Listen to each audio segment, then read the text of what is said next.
My name is David Cooper, and I used to believe I had the perfect marriage. Now I know that perfection is just another word for a well-constructed lie. I'm 42 years old, a systems engineer who solves complex problems for a living. For nearly 20 years, I thought I'd solved the equation of happiness with Elizabeth. We met in college. She was studying marketing while I buried myself in computer science. She laughed at my engineering jokes, found my methodical nature endearing rather than boring. When we married at 23, I believed we'd cracked the code that so many others fumbled with. We built our life like I'd construct a system, carefully, deliberately, with redundancies for stability. No children. We'd decided early that we were enough for each other. Our Tudor-style house in the suburbs became our sanctuary, filled with routines that felt like comfort rather than monotony. Saturday morning farmers markets, Sunday crossword puzzles over coffee, anniversary dinners at the same Italian restaurant where we'd had our first date.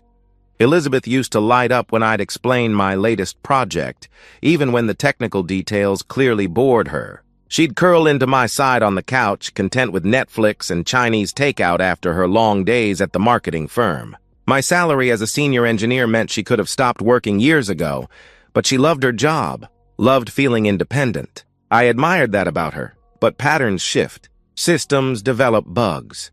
The changes started 8 months ago, subtle as a memory leak in poorly written code. Elizabeth's girls' trips evolved from occasional weekend brunches to elaborate getaways, spa retreats in Sedona, wine tours in Napa, shopping excursions to boutique hotels I'd never heard of. She'd return with designer bags that didn't match the modest spa packages she claimed to book. Her credit card statements conveniently vague about actual locations. Her phone became a third presence in our marriage. It buzzed constantly with notifications that made her smile, not the polite smile she gave me over dinner, but something private and electric. She started taking it into the bathroom, keeping it face down during meals, password-protecting apps that never needed security before. "Who's texting you?" I'd ask, trying to sound casual. "Just Melissa," she'd reply, naming her college roommate, planning the next trip. But Melissa posted on Instagram from her kids' soccer games during Elizabeth's last girls' weekend. As an engineer, I catalog anomalies. Elizabeth now schedules her trips during my quarterly reviews, when overtime is mandatory and I can't possibly join. Her stories about these getaways follow templates. Too perfect, too rehearsed, lacking the random details that make experiences real. She returns from spa treatments with new perfume, lingerie I never see, and exhaustion that has nothing to do with hot stone massages. Last week, I found a receipt in her purse while looking for gum. La Bergerie, a restaurant 2 hours away that charges more for appetizers than we spend on weekly groceries. The date matched a Thursday when she'd supposedly worked late on a campaign presentation. The engineer in me demands proof before drawing conclusions. But the husband in me already knows. The way she angles her body away from me in bed. The mechanical nature of our intimacy on the rare occasions it happens. The sparkle in her eyes that exists for someone else, triggered by text messages I'm not meant to see. 20 years. We'd built 2 decades of memories, inside jokes, shared dreams. Now I catalog lies instead of counting anniversaries. I document suspicious charges instead of planning surprises. My marriage has become a bug report, and I'm the only one interested in debugging it. Tonight, Elizabeth announced another girls' trip. "This weekend," she said, "a last-minute spa opportunity with her book club." She packed while I pretended to work, folding silk blouses I'd never seen, tucking away jewelry she'd never worn for me. Her suitcase contained the kind of clothes you pack when someone will see you undress, not the comfortable wear of genuine girlfriends' getaways. "I'll miss you," she said, kissing my cheek with practiced affection. The same pressure, duration, and placement as every goodbye kiss for the past 6 months. Even her affection had become algorithmic. "Have fun," I replied, already knowing what I had to do. Logic demanded proof, not accusations. Elizabeth had another girls' trip planned for the weekend, something about a spa resort with her college friends. This time I'd know exactly where my wife was going and who she was really with. The GPS tracker arrived via Amazon Prime, small enough to hide in the wheel well of Elizabeth's Honda. My engineering background made the installation simple: a magnetic mount, weatherproof casing, cellular connectivity for real-time tracking. The mobile app synced flawlessly with my phone. Technology solving personal problems, though nothing in my computer science degree had prepared me for debugging my own marriage. I installed it Thursday night while Elizabeth slept, her phone charging beside her, still occasionally lighting up with messages that made her smile in her dreams. The device felt like a betrayal in my hands. 20 years of trust reduced to a piece of Chinese electronics the size of a matchbox. But data doesn't lie, even when wives do. Friday morning arrived with Elizabeth's rehearsed energy. She hummed while brewing coffee, checked her phone every few minutes, packed last-minute items with particular care. A new bottle of perfume. The expensive lingerie set I'd found the credit card charge for but never seen. She moved through our kitchen like an actress who'd memorized her blocking. "The spa's near Bernardsville," she announced, naming a town 90 minutes away. That new place Kelly found on Groupon. Kelly, another fictitious friend, or perhaps a real person, enlisted as an alibi. I nodded, sipping coffee while the GPS tracker performed its initial system check. Green lights confirming operational status from my phone screen hidden beneath the kitchen table. "Traffic might be bad," I offered. "Friday evening rush?" "We're leaving early to beat it," she replied, kissing my forehead with another precisely measured gesture. "Don't wait up Sunday. We might do dinner on the way back."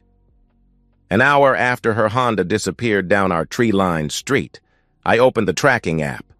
The blue dot representing Elizabeth's car moved steadily north, but not toward Bernardsville. She drove west instead, away from spa towns and toward rural Pennsylvania. I watched her progress while pretending to work, my dual monitors displaying code I wasn't writing and a GPS trail I couldn't stop watching. She stopped once for gas in a town I'd never heard of. The app showed her stationary for 12 minutes, enough time to fuel up, use the restroom, maybe send texts to whoever waited at her real destination. Then movement again, deeper into countryside where cell towers grew sparse and the tracker's updates became intermittent. By 3 p.m., Elizabeth's car had stopped moving. The location, a private road near Bushkill, Pennsylvania, 2 counties away from any spa, salon, or girlfriend's house. Satellite view showed dense woods, scattered cabins, the kind of place people went to disappear from their regular lives. I couldn't concentrate on work. Every refresh of the app confirmed the same location. Elizabeth's car hadn't moved in an hour. I told myself to wait, to gather more data, to approach this like any systematic problem. But some bugs demand immediate debugging. The drive to Bushkill took 2 hours through Friday traffic and winding country roads. I played podcasts about machine learning to maintain the illusion of normalcy, but absorbed nothing. My mind ran scenarios: confrontation, divorce proceedings, the division of assets accumulated over 2 decades. The GPS led me through increasingly remote terrain, past farms and forests, down roads that Google Maps barely recognized. When I reached the vicinity of the tracker's signal, I parked a quarter-mile away and walked. Evening shadows provided cover as I approached through woods that smelled of pine and damp earth. My heart pounded with each step, the sound seeming loud enough to announce my arrival. Then I saw them. Elizabeth's Honda parked beside a black Mercedes-AMG GT, the kind of car that cost more than most people's houses. The cabin beyond was rustic but elegant. Cedar walls, stone chimney, wraparound porch with handcrafted furniture. Warm light spilled from windows designed for privacy, not views. I crept closer, my business casual clothes inappropriate for wilderness reconnaissance. Through a gap in the curtains, I saw them, Elizabeth and a man I didn't recognize. He was younger, maybe mid-30s, with the kind of confident posture that came from never having been denied anything. They held wine glasses, stood close enough that their bodies formed a single shadow on the far wall. When he kissed her, Elizabeth melted into him with enthusiasm I hadn't seen in years. Her hands tangled in his hair. His arms wrapped around her like he owned her, and maybe he did, owned the version of her I'd never met. They moved together toward what must have been the bedroom, leaving me standing in darkness, watching windows that no longer showed anything but empty rooms. I photographed everything. Both cars from multiple angles. License plates clearly visible. The cabin's address numbers. Timestamps on every image. My phone camera clicked with the same detachment I used to document software bugs. Evidence for lawyers, for proceedings, for the systematic dismantling of 20 years. The Mercedes license plate was registered to Michael Williams, according to a quick database search. The name meant nothing yet, but it would. I'd make sure of that. Men who destroyed marriages deserved consequences. I drove home in silence, not trusting music or podcasts to maintain my composure. The house felt different when I returned. Not empty, but finally honest. Elizabeth's absence had always been present. Now I just had proof. Saturday morning, I began my research. Michael Williams owned Williams Luxury Motors, a high-end dealership specializing in exotic cars.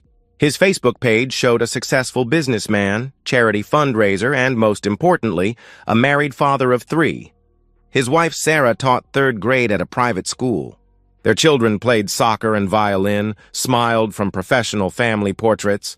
The irony tasted bitter. My wife's affair partner had his own family to betray. I drove home with a stranger's license plate number memorized and 20 years of marriage dissolving in my rearview mirror. By morning, I'd know exactly who was helping my wife destroy our life. And then the real planning would begin. Michael Williams lived a life designed for social media. His Facebook timeline read like a marketing campaign for success. Charity galas, business achievements, family vacations to places with water too blue to be real. Williams Luxury Motors had won Dealer of the Year 3 times running. He coached his son's little league team, sponsored his daughter's dance recitals, and posted Bible verses every Sunday. The hypocrite even had a post from 2 months ago about the sanctity of marriage. I cross-referenced his posts with Elizabeth's social media, using the systematic approach that had earned me 6 figures debugging complex systems. The patterns emerged like malicious code. Elizabeth's emergency client meetings aligned with Michael's business trips. Her new interest in wine corresponded with his posts from vineyard tours. The timeline stretched back 8 months, matching when I'd first noticed changes in her behavior. Financial forensics revealed more. Our joint account showed charges at restaurants Elizabeth claimed she'd never visited, hotels during her supposed girls' nights out, purchases at lingerie boutiques that preceded Michael's conference weekends. She'd been sloppy, arrogant, or maybe just didn't care if I discovered the truth eventually. Sarah Williams deserved better than learning about her husband's affair through divorce papers. Finding her contact information took minutes. Sarah maintained a teacher's blog about creative education, posted frequently about her children's achievements, and shared recipes in mommy Facebook groups. Her Instagram showed a woman who found genuine joy in ordinary moments: morning coffee, student art projects, family game nights. She looked tired in recent photos, the kind of exhaustion that comes from pretending everything's fine. I created a Proton Mail account, anonymous and encrypted. The message was simple. Your husband's Mercedes was at this location last night. You deserve to know. 1 photo attached. Both cars at the cabin, timestamp visible, GPS coordinates embedded in the metadata. Sarah's response came within 2 hours. Who is this? What are you talking about? I sent my reply with another photo, this one showing Michael and Elizabeth through the cabin window, their embrace unmistakable even in silhouette. I'm the husband of the woman he's with. We should talk. The coffee shop I suggested was equidistant between our neighborhoods, public enough for safety but private enough for devastating conversations. I arrived early with a folder of evidence organized chronologically, each document labeled and cross-referenced. 20 years of engineering had taught me that overwhelming data prevented denial. Sarah entered looking like she'd aged 5 years overnight. Her teacher's cardigan was misbuttoned, her usually perfect hair pulled into a distracted ponytail. She found my table without asking. I must have looked exactly like a man whose wife was sleeping with her husband. Show me, she said without preamble. I spread the evidence across the table. GPS tracking logs, credit card statements, social media correlations, photographs from the cabin. Sarah examined each piece with the methodical attention of someone grading papers, occasionally making small sounds that might have been breathing or crying. 8 months, she whispered, finding the first hotel charge that aligned with Michael claiming to be at an automotive conference in Detroit. At least, that's when the pattern becomes clear, I confirmed. She pulled out her own phone, scrolling through messages and photos with new understanding. He said the distance was work stress. Said he was building the business for our future, she said, her laugh bitter. I actually felt guilty for complaining about his absences. We spent 3 hours assembling the complete picture. Sarah had her own evidence, unexplained charges, changed passwords, a second phone she'd found and he'd claimed was for international clients. Together, we constructed a timeline that revealed the affair's evolution from flirtation to full deception. They're going back next weekend, I said, checking the tracker's history. Same cabin. Elizabeth already told me about another spa trip. Sarah's expression shifted, teacher's patience transforming into something harder. Michael has a dealer's convention in Atlantic City, she replied. Already showed me the registration confirmation. She paused. Probably fake. We could confront them. Lawyers, divorce papers, standard proceedings, I suggested. Standard, she repeated, speaking the word like profanity. My children are in counseling because their father misses their recitals for his whore. My mother has cancer, and I'm managing treatments alone while Michael plays house with your wife. Standard proceedings? The coffee shop's ambient noise faded. Sarah stared at photos of the cabin with an intensity that made me reconsider what I'd started. Betrayed spouses were dangerous. Betrayed mothers were something else entirely. What would you do? She asked. If you could guarantee they faced real consequences? I'm not suggesting anything illegal, I answered carefully. Neither am I, she said. But consequences don't always come from courtrooms. Sometimes they come from choices catching up to people who thought they were too smart to get caught. She stood to leave, then turned back. Next weekend, you said? I nodded. I know where the cabin is now. GPS coordinates are very helpful, she continued. Teachers are good at lesson planning, and some lessons can only be taught once. I watched her leave, wondering if I'd just signed something's death warrant, a marriage, a relationship, or something more permanent. Sarah Williams had the look of someone who'd found their breaking point and decided to break something back. That night, I reviewed the code I'd written for tracking Elizabeth. The digital breadcrumbs that led to a cabin in the woods. In engineering, we call it elegant when a solution perfectly fits the problem. But elegance in code and elegance in revenge were different calculations entirely. Sarah texted me once before the weekend. Confirmed. He's packing for Atlantic City, I responded with tracker data. She leaves Friday afternoon. Sarah stared at the photographs until her hands stopped shaking, then looked up at me with eyes that had gone cold as winter. Some lessons, she said quietly, can only be taught with consequences. I knew I'd just handed a loaded gun to a broken woman. Saturday evening I tried to code. The project was due Monday, a security patch for a financial services client, but the lines of code blurred together. Elizabeth's GPS tracker showed her car had been at the cabin for 24 hours. Stationary, peaceful, a blue dot on my phone representing the end of everything I'd built. I'd told myself I wouldn't monitor the situation obsessively, but the tracker app remained open on my second screen. Every few minutes I'd glance over, confirming the Honda hadn't moved. She was there with him in their rented paradise, while I debugged software and pretended my life wasn't simultaneously crashing. Sarah had gone dark after our final exchange. No texts, no calls, no indication of her intentions. Maybe she'd chickened out, chosen the civilized path of lawyers and custody battles. Or maybe she was driving through Pennsylvania darkness with lessons to teach. At 11:47 p.m., my phone rang. County Sheriff's Office. Mr. Cooper? The voice said. This is Deputy Martinez with the County Sheriff's Office. There's been an incident involving your wife. She's been transported to Regional Medical Center. You should come immediately. The drive to the hospital was a blur of highway lights and half-formed thoughts. The deputy had provided minimal details. An incident, injuries, Elizabeth in critical condition.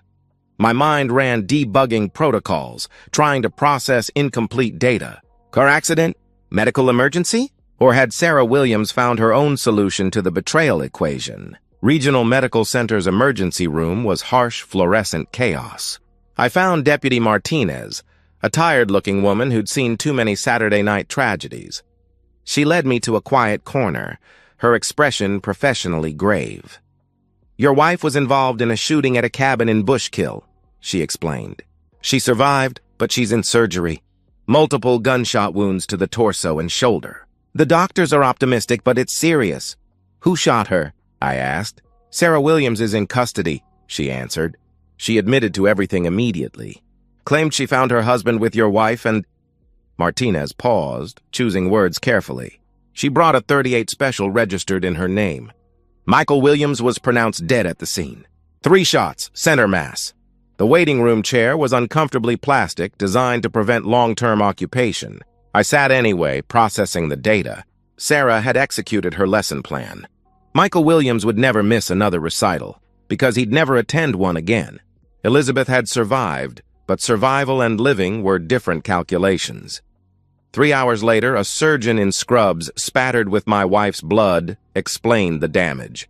2 bullets removed, 1 lung partially collapsed, shoulder reconstruction needed. Elizabeth would live, but recovery would take months. The physical recovery, at least. When they finally let me see her, Elizabeth looked small in the hospital bed, tangled in tubes and wires like a bug caught in a spider's web. Her eyes opened when I approached, morphine-glazed but alert enough to recognize me. Relief flooded her features, followed immediately by fear. "David," she whispered, reaching for my hand. I kept my hands in my pockets, maintaining debugging distance. "I'm here to serve divorce papers," I said, placing the manila envelope on her bedside table next to the morphine drip controls. "My attorney will handle everything else." "You knew," she stated. Not a question. The morphine couldn't hide her growing understanding. "I tracked your car, found the cabin, documented everything," I explained, pulling out my phone to show her the GPS history.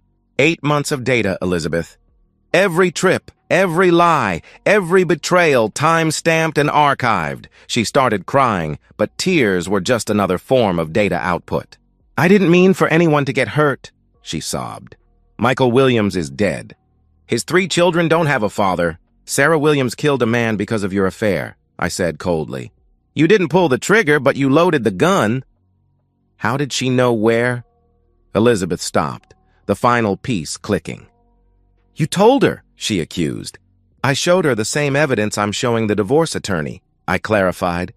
What she chose to do with that information was her decision. "Just like sleeping with her husband was yours." Elizabeth tried to sit up, winced, fell back.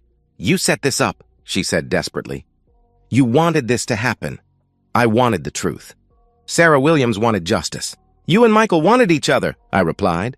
Everyone got what they wanted, just not how they imagined it. A nurse entered to check vitals, providing a natural break in our final conversation. I watched the monitors display Elizabeth's heartbeat, blood pressure, oxygen levels, biological data streams confirming she was alive while everything else died. 20 years, Elizabeth said when the nurse left. "Doesn't that count for something?" "It counted for everything," I answered. "That's why betraying it costs everything." I left her there, surrounded by machines keeping her stable while her world collapsed. In the hallway, I passed Sarah Williams in handcuffs, escorted by 2 deputies. Our eyes met. No words, just acknowledgement. She'd taught her lesson. The students were dead or damaged. The tuition had been paid in blood and years. The parking garage echoed with my footsteps, each one taking me further from the life I'd built with Elizabeth. My phone showed the GPS tracker's last update. Her Honda still at the cabin, now part of a crime scene that would be processed and photographed and analyzed for months. I sat in my car for a long time, engine off, watching other people navigate their own hospital tragedies. Somewhere above me, Elizabeth was learning that survival had its own price. Somewhere else, Sarah Williams was being processed into the legal system that would dissect her marriage alongside her crime. And Michael Williams was being prepared for a funeral his children would always remember. The code I'd written to track Elizabeth had worked perfectly, every function executing as designed. But some programs, once run, couldn't be terminated cleanly. They left processes running in the background, memory leaks that slowly consumed everything. I walked out of that hospital knowing I'd orchestrated the destruction of everyone I'd once cared about. Elizabeth was alive, but everything else was dead, including the man I used to be. 6 months later, I work from a different home office. The house in Portland has a view of Mount Hood on clear days. Rain drumming against windows on most others. My transfer request had been approved without question. The company understood that sometimes engineers needed to debug their lives alongside their code. The divorce was finalized last month. Elizabeth didn't contest anything, signing documents from a rehabilitation facility where she was learning to use her left arm again. The settlement was mechanical. Assets divided, accounts separated, 20 years reduced to PDF files and DocuSign signatures. Her attorney mentioned she'd moved to Arizona afterward, seeking sun and anonymity in equal measure. Sarah Williams took a plea deal. Voluntary manslaughter, 15 years with possibility of parole in 7. The teacher who'd never missed a parent conference became another statistic in crimes of passion. Her children live with Michael's parents now, their Instagram posts showing forced smiles at birthday parties and school events. They'd inherited their father's money but lost both parents' presence. Williams Luxury Motors closed within 3 months.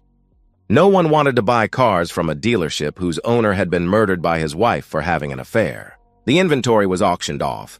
The building now hosts a medical supply company. Michael's online presence persists in cached pages and memorial posts, digital ghosts of a man who thought he could have everything. I still have the GPS tracker, sitting in my desk drawer beside warranty paperwork and tax documents. Sometimes I take it out, turn it over in my hands, remember how such a small device triggered such massive destruction. The battery died months ago, but I keep it as a reminder. Some knowledge demands consequences. My new project involves AI-driven security systems, algorithms that detect intrusion patterns before breaches occur. The irony isn't lost on me. I'm building professional solutions for problems I couldn't solve personally until it was too late, or perhaps exactly on time, depending on your perspective on justice. Elizabeth sent one email last week, forwarded through her attorney. She wanted me to know she was sorry, that she understood the magnitude of her betrayal, that therapy was helping her understand why she'd destroyed everything for excitement that turned into horror. I deleted it without responding.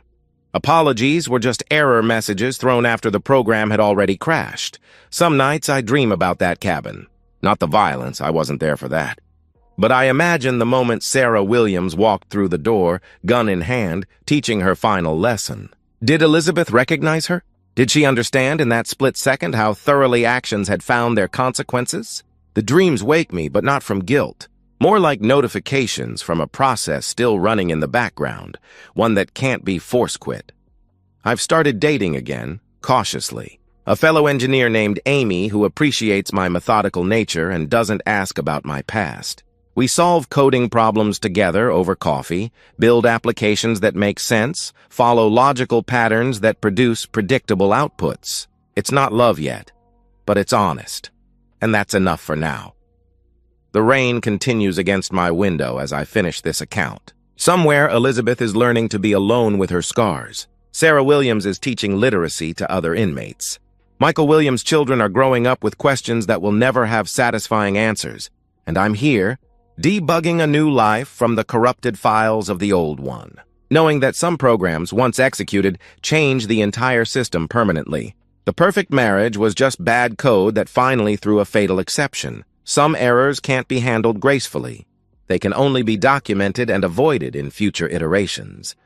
David Cooper's story ends where it began, with an engineer solving problems, one line of code at a time. In a world where human hearts don't follow documentation and betrayal compiles into consequences, no one can fully debug. And so, we've reached the end of today's story. Was it what you expected, or did it take a twist you didn't see coming? I'm curious to hear your thoughts. Share them in the comments below, and let's get a conversation going. If this story kept you hooked, make sure to hit that like button. And if you're new here or just haven't subscribed yet, now's the perfect time to join our community. I bring you fresh, captivating stories every day, so click that subscribe button and turn on notifications so you never miss out. Thanks for watching, and I'll see you in the next one.